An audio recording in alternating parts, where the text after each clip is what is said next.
What's happening? We're getting Jason's bike ready because Jason's never gone on an adventure bike ride before. He has his GS, but he's never ridden it. I've never been off pavement.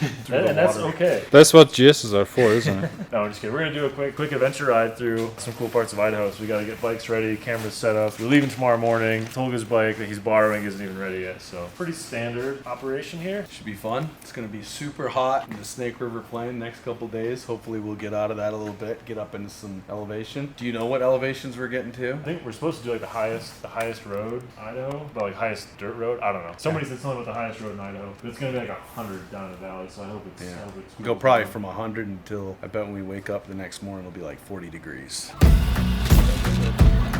The plan is to not get lost, keep everyone upright, and have a lot of fun. Actually, we're going to some pretty cool spots. This is an area that I frequent quite a bit. There's old mining history, a lot of 4x history there, you know, scenic, high elevation, so it should be good. What do you think, Scott? I was told I'd be behind the camera, so this is a little surprising to me. Don't be surprised. Do you feel, Paul? You know, I'm feeling fat. Nothing like an old guy going on a motorbike ride with these young bucks. No, it'll be good. I don't think you can say fat anymore, Paul. You can't say fat. Obese? You can say big person. I can say I'm morbidly obese. That's what my doctor said. Yeah, you can say that. Yeah. I'm pushing the limits. It'll be a nice hot day to test out the body and the bike. Can't wait. Going to Burning Man? Yeah, I'm going to Burning Man to burn some rubber and, you know, show them how it's done. First of all, we'll be starting on some pavement, unfortunately. Where we're at in Idaho Falls, it's a little difficult to get from here to where we're gonna gas up again in Mackay, Idaho. There's a government lab out there, so a lot of the desert's closed. But once we get to Mackay, we'll be getting off the highway and getting onto our first section of dirt and heading through a section called, well, the road's called Road Creek. Back in 1993, we were all college buddies back in the day. Justin Summers and I decided to found a company called Teton Outfitters making backcountry ski clothing. John is a great friend and would come down and help us all the time. The reality was we'd ride bicycles more than anything because we couldn't afford a motor. But ultimately, we founded this company making backcountry ski clothing that had to survive, and we offered a lifetime warranty, which was crazy because we didn't know what we were doing. But we honored it, and we almost went bankrupt because of it, but we learned a lot.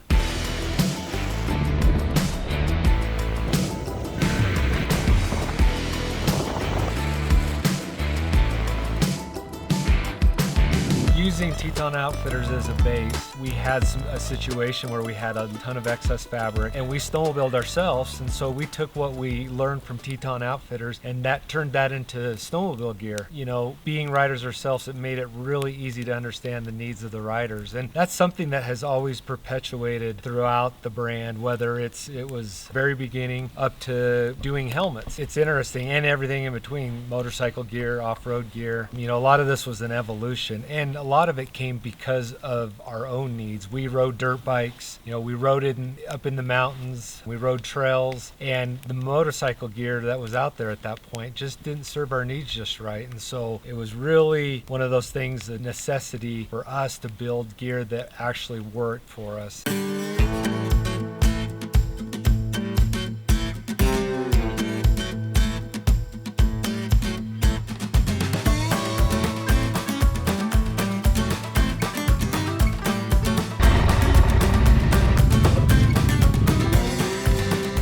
Sure about that. I know your dietary restrictions are very high.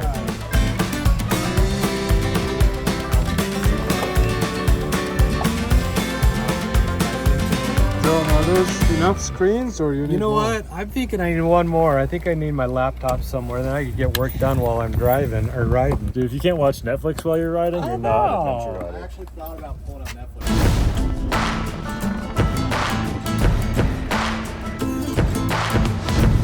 Let's have ice cream for lunch.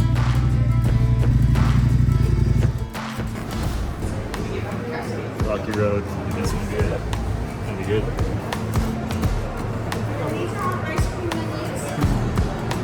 Thank you for that. That way you get less bad stuff. We meaning Scott, that's gonna give you a heart attack. I'm probably gonna have some issues. Tolga, I think he's got like an inner GPS where he can find and pinpoint these restaurants in the middle of nowhere, and the food is just out of this world. This time, I am reciprocating that in some of the finer cuisine of Idaho. Local Idaho. Very good. This is the essential eats when you're on that motorcycle ride. Rocky Road and caramel. How do you pronounce Pretty tasty. Caramello. Caramel? Caramel? I like to say caramel. What's that for? To keep me from overheating. When you run hot, you gotta do whatever you can to stay cool. Oh yeah. I love it. Technology. We're from the north. We don't like heat. You know, riding in a helmet, you generate a lot of heat. So for us, one of the things that we really tried to look at as we started looking at helmets is how can we use our forward momentum. Took a hard swing at it. We came up with the F4. Great helmet, ventilated, amazing. Aesthetics, maybe, some people, it didn't quite meet their aesthetic needs, but man, talk about taking what the brand is about, from a functionality standpoint and building that into what was the F4.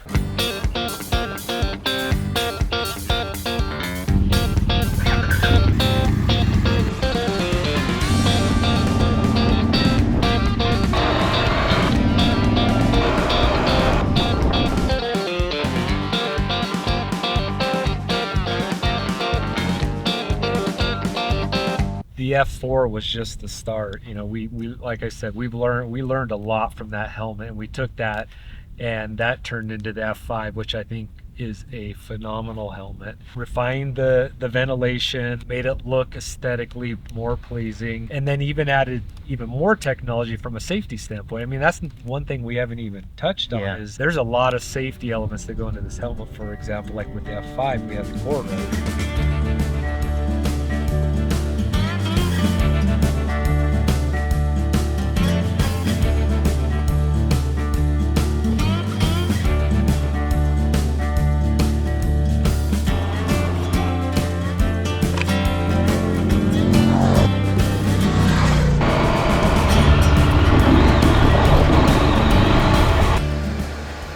Be sitting in the office. You'd rather be in the office, Paul? No way. No? It's a beautiful day out here. But don't you think being in a cubicle enlightens your love for everything? No, it just makes you dark. Kills you one day at a time. We are basically in between here and there.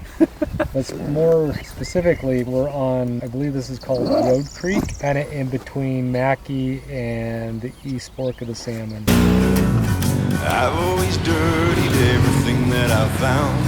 See no difference, look at you now. Baby, cut yourself. Baby, cut yourself. Yeah, there's a puddle right there, like 10 feet in front. Go right there. Put water on it. Stop in the puddle. Just splash water on it. What's going on? Tolga's used bike that he sold to Paul is boiling over. What? Yeah, what's wrong with it, dude? Well, it's ready to race. You kind of need to ride it if you're racing. Yeah, these are air. Yeah, up on the water pump and the cylinders. Is it boiling? What do you think, Paul? Beautiful. Muddy water, cooling off the motor. Be good in about 10 minutes, probably. Before we decided to use Colroyd, because who's going to take on the world and say, hey, what you guys have been using for 30 years isn't the best way to manage energy? And it's those kind of bold moves, I think. At the time, it was kind of a crazy concept to do.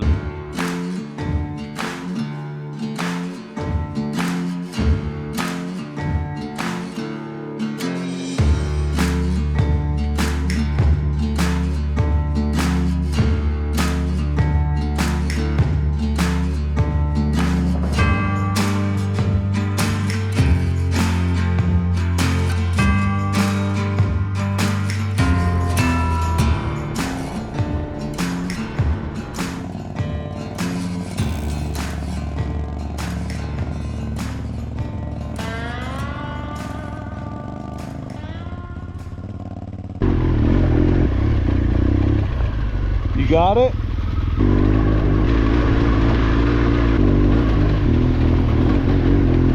Whoa! So somewhere between 10 minutes ago and now I lost my rear brake. Check it out. All the way down. Wow. Where's the reservoir? Front only. I don't know, let me... I don't see anything. Really cool campsite right around Is there? the Yeah. Ooh, wait. You get off the bike. The guy that brought my panniers back up. What a stud. Thanks, Polga. No problem, Paul. I see why you lost this. squirting out everywhere. I don't know where it's coming from, but that's brake fluid 100%. Because it's sprayed all over the back of your drive shaft thing. It's actually dripping out right now. We're only going uphill from here forever. As long as there's no more downhill, I'll be fine. You have no brake. We're talking about why you always want to shoot stuff around Idaho, because you guys' brakes are always breaking down. And so you don't want to You guys is meaning the ones that you beat up and then sell to us?